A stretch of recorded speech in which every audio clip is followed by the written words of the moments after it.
Hello guys, आज हम लोग पढ़ने वाले हैं लिपि के बारे में, है ना। तो इसमें जितना पॉइंट बताने वाले हैं सब किसी न किसी एग्ज़ाम के लिए बहुत इंपॉर्टेंट है।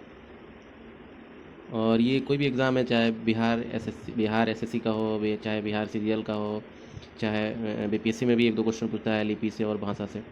तो हम प्रयास करेंगे कोई भी ऐसा क्वेश्चन हो जो आता हो एग्ज़ाम में, यहाँ से कंप्लीट हो जाए आपको देखने के बाद से लिपि के बारे में। तो आइए हम लोग कोशिश करते हैं। पहला है, सबसे पहले बारे में हम इसके बारे में जानेंगे कि लिपि क्या होता है। लिपि एक्चुअली में, अगर हम लिपि में 5-6 पॉइंट के बारे में जानेंगे तो सबसे पहले पढ़ना है कि भारत में लिपि का विकास, लिपि की उत्पत्ति सिंधु सभ्यता से मानी जाती है ना। भारत में लिपि का उत्पत्ति सिंधु सभ्यता से मानी जाती है। दूसरा पॉइंट है, भारत में लिपियों का विकास ब्राह्मणी लिपि से हुआ है। और तीसरा पॉइंट हम लोग जानेंगे, ब्राह्मणी लिपि का प्रयोग बौद्धिक आर्यों ने शुरू किया था। चौथा पॉइंट हो जाएगा, सिंधु लिपि का चित्राक्षर लिपि कहा जाता है, यानी उसको इंग्लिश में तो ब्रुस्टोफेदन कहा जाता है। तो ये बहुत इंपॉर्टेंट है, ये एग्जाम पॉइंट ऑफ व्यू से बहुत बहुत इंपॉर्टेंट है। पूछ देता है कि सिंधु लिपि का चित्राक्षर लिपि को क्या कहा जाता है, तो ब्रुस्टोफेदन कहा जाता है। बहुत इंपॉर्टेंट है। अगला है, अब हम लोग इसमें जानेंगे कि अलग अलग भाषा का कौन कौन सा लिपि होता है ना। तो ये हम इसमें पूरा कंप्लीट करने की कोशिश किए हैं। बहुत इंपॉर्टेंट है, एग्जाम और पॉइंट ऑफ व्यू से किसी न किसी एग्जाम में पूछ देता है। जैसे हम लोग सबसे पहले जानेंगे, पहला भाषा, ये सारा लेफ्ट साइड में भाषा है, राइट साइड में लिपि है। यानी हिंदी, संस्कृत, मैथिली या नेपाली या नागपुरी या कोंकणी, ये सारा का सारा देवनागरी लिपि में लिखी जाती है। चाहे हिंदी हो, संस्कृत हो, मैथिली हो, नेपाली हो, नागपुरी हो, कोंकणी हो, ये चीज़ को ध्यान रखना। ये दोनों, ये सारा का सारा किसमें लिखी जाती है, देवनागरी लिपि में लिखी जाती है। उसी तरह अगला याद रखना है, उर्दू, कश्मीरी, सिंधी, बोडो, ये यहाँ चार है। ये चारों के चारों किस में लिखी जाती है, फारसी लिपि में लिखी जाती है। तो ये भी याद रखना है, क्योंकि बच्चों सबको बहुत सारा याद रहता है कि अगर वो उर्दू लिखता है तो वो समझता है कि फारसी, लेकिन कश्मीरी भी फारसी में लिखी जाती है, और सिंधु, बोडो, ये चारों के चारों फारसी लिपि में लिखी जाती है। अब अगला बात करेंगे, तमिल तमिल भाषा, तेलुगु भाषा और पाली भाषा, और मलयालम भाषा और कन्नड़ भाषा। ज़्यादातर ये आपको दक्षिण दक्षिण भारत में देखने को मिलेगा। ये सारा का सारा ब्राह्मणी लिपि में लिखी जाती है। तो ये भी चीज़ इंपॉर्टेंट है, ध्यान में रखना है। फिर उसी तरह अगर हम बात करेंगे पंजाबी, तो ये तो सबको पता है, पंजाबी लिपि, है ना। पंजाबी लिपि किसमें लिखी जाती है, गुरुमुखी लिपि के फॉर्म में लिखी जाती है।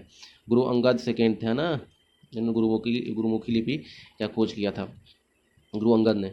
अब अंग्रेजी तो सबको पता है कि अंग्रेजी रोमन लिपि में लिखा जाए। संथाली, वेरी वेरी इंपॉर्टेंट है, ये एग्जाम में पूछा जा चुका है। संथाली भाषा किस लिपि में लिखी जाती है, तो ओल चिकी लिपि में लिखी जाती है। उसी तरह भोजपुरी और मराठी, अच्छा ये ऊपर में कवर किए थे, तो ये भी देवनागरी लिपि में लिखी जाती है, करंट के न्यूज़ में था, है ना। वेरी वेरी इंपॉर्टेंट है, देवनागरी लिपि में भी, भोजपुरी भी, मराठी भी, है ना। और यहाँ पे शुरू शुरू में जो मराठी लैंग्वेज था ना, वो मोडी लिपि में लिखी जाती थी शुरू शुरू में। ये एग्जाम में पूछा गया, यहाँ नहीं। अगर एग्जाम के ऑप्शन में आएगा मराठी किस लिपि में, देवनागरी नहीं हुआ तो जो जाहिर बात है मोडी लिपि का ऑप्शन दिया होगा, तो मोडी लिपि मारना है। उसी तरह बंगाली नागरी लिपि में, ये एसएससी के एग्ज़ाम में पूछा हुआ है, बंगाली जो है किस लिपि में लिखी जाती है, बंगाली भाषा। तो बंगाली भाषा को हम लोग नागरी लिपि में लिखी जाती है। ये भी एसएससी एग्ज़ाम में पूछा हुआ है, बिहार सीजीएल में पूछा हुआ है, बिहार एसएससी एग्ज़ाम में पूछा गया है। और उसी तरह कुछ पॉइंट है यहाँ पे नीचे लिखे हुए हैं कि पूर्व मध्यकालीन उत्तर पश्चिम भारत की लिपि कौन सी थी, तो सरदा लिपि। ये वेरी वेरी, ये भी पूछा हुआ है किसी न किसी एग्जाम में, ये इंपॉर्टेंट है, वेरी वेरी इंपॉर्टेंट है। तो सरदा लिपि में पूर्व मध्यकालीन उत्तर पश्चिम, है ना, उत्तर पश्चिम भारत की सबसे प्रसिद्ध लिपि क्या नाम था, सरदा लिपि के नाम से जाना जाता है। अब उसके बाद से हम लोग एक एक करके सारे लिपि के बारे में पढ़ेंगे। ब्राह्मणी लिपि क्या होता है, इसके बारे में जानेंगे। ब्राह्मणी लिपि के 3-4 पॉइंट पर जानेंगे, ब्राह्मणी लिपि क्या होता है। ब्राह्मणी लिपि में पहला देखेंगे, ब्राह्मणी लिपि को उत्तरी धारा में, यानी बिहार की उत्तरी धारा में ब्राह्मणी लिपि को बोला जाता है। जैसे उसमें उत्तर में गुप्त लिपि, ब्राह्मणी लिपि बहुत उत्तरी धारा में कौन कौन सा आता है लिपि, गुप्त लिपि, कुटिल लिपि, सरदा लिपि, देवनागरी लिपि। अभी हम सरदा की बात कर रहे थे। उत्तर पश्चिम भारत में जो लिपि होती थी वो सरदा होती थी। तो उत्तरी धारा में उत्तरी था ना, सरदा लिपि। अब ये क्या होती है, कुटिल लिपि को न्यून कोणीय लिपि भी कहा जाता है। ये भी इंपॉर्टेंट है, वेरी वेरी इंपॉर्टेंट है ना, ये याद करने वाला पॉइंट है। अब उसके बाद इसमें ब्राह्मणी लिपि दक्षिणी धारा क्या है, वो तो उत्तरी धारा में था। दक्षिणी धारा में क्या क्या आता है, दक्षिणी धारा में ग्रंथ लिपि आता है, जिसका विकास पल्लव, पांड्य और चोल में, ये एग्जाम में पूछा जा चुका है। गंड लिपि किस काल में किया गया था, तो याद रखना, पल्लव पांड्य यानी दक्षिणी भाग में किया गया था। तमिल लिपि तो हम लोग पढ़े हैं, मलयालम लिपि सब, कन्नड़ लिपि, तेलुगु लिपि, ये सारा का सारा ब्राह्मणी दक्षिणी भारत में। ये से तो पता चल जाएगा कि ये ब्राह्मणी लिपि के दक्षिणी भारत। लेकिन ग्रंथ लिपि थोड़ा सा इंपॉर्टेंट। ग्रंथ लिपि के बाद में आता है कैलाश मंदिर राज सिंह पर उत्कृष्ट शिलालेख ग्रंथ लिपि में लिखा गया है। कैलाश मंदिर किसने बनाया था, राजा सिंह ने। उसने अपने शिलालेख पर इस लिपि, ग्रंथ लिपि का क्या किया था, उत्कीर्ण कराया था। उसी तरह दूसरा लिपि कौन सा है, खरोष्टी लिपि। तो खरोष्टी लिपि के बारे में 5 पॉइंट जान लेते हैं। खरोष्टी लिपि क्या, ये भारत के पश्चिमोत्तर क्षेत्र में प्रचलित लिपि है। पश्चिमोत्तर खरोष्टी लिपि। है ना। दूसरा पॉइंट क्या है, इसमें कुल 37 वर्ण ही था। इसमें अरमाइक और सीरिया लिपि से विकसित हुआ है। कोई पूछा पश्चिम ये खरोष्टी लिपि कहाँ से हुआ था, अरमाइक और सीरिया लिपि से विकसित है। यानी अशोक का मनसेहरा और साहबगढ़ी। अशोक मनसेहरा कहाँ है, मनसेहरा अभिलेख और साहबगढ़ी अभिलेख से खरोष्टी लिपि का प्रमाण मिलता है। वेरी वेरी इंपॉर्टेंट है एग्जाम पॉइंट ऑफ व्यू से। अब उसी तरह अब हम लोग आते हैं ग्रंथ लिपि। तीसरा पॉइंट, तीसरा तीसरा हम लोग लिपि के बारे में बात करेंगे, ग्रंथ लिपि के बारे में बात करेंगे। अब ग्रंथ लिपि क्या है, ग्रंथ लिपि तमिल मलयालम की लिपि का विकास हुआ था। ग्रंथ लिपि कोई पूछेगा विकास क्या, तमिल मलयालम, ये पता है क्या, पता था कि तमिल नदी ब्राह्मण लिपि का दक्षिणी लिपि यही था। ग्रंथ लिपि ग्रंथ थी, तमिल मलयालम लिपि से विकास हुआ है।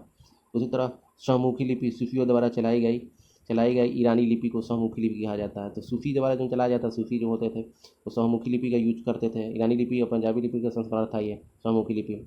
उसी तरह होता है मोडी लिपि, यदुवंशी। मोडी लिपि आपको बताया था, उधर बताए थे कि वो आपको महाराष्ट्र में वो क्या नाम, कौन सा भाषा का था,